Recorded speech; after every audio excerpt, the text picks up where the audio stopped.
Hi, welcome to Empower Today. I do love my food.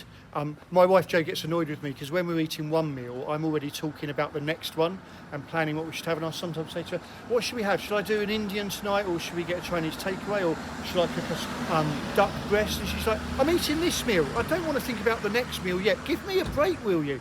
But I love food, whether it's Indian like this here. I love the bakery. You know, you get your fresh bread, maybe a cheeky sausage roll. Going to the co-op, you can get some lovely food in there. Got the butchers around the corner here at York Parade. Got Sainsbury's over there.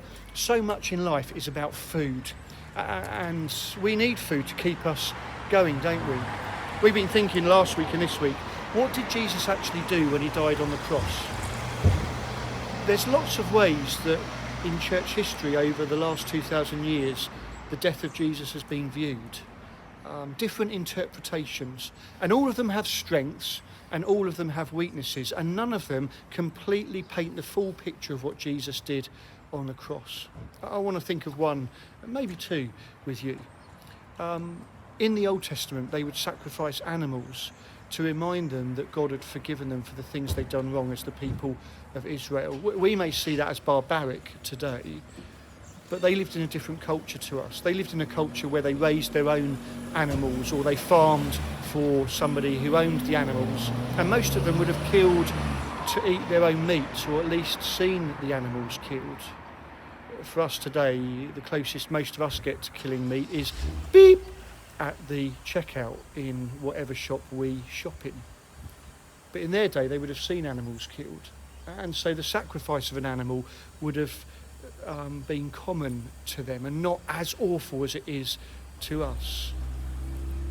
When they killed an animal, sacrificed it for God, they were doing two things. They were saying, God, here is a gift to you. We are going to kill this animal, put it on the altar, burn it so that it's nothing, and the smoke and the incense from it will go up, as it were, into your nostrils. And also, as well as it being a gift from us to you, it's a meal from you to us, because some of the other sacrifices, the animal would be slaughtered and then it would be given back to the family. Say, now eat this with God, remembering that God loves you. And so Jesus is that sacrifice for us on the cross. He's two things. One, he is the gift from us to God. Jesus says, I will die in their place so that they can have a relationship with you. And he gives himself to God through us.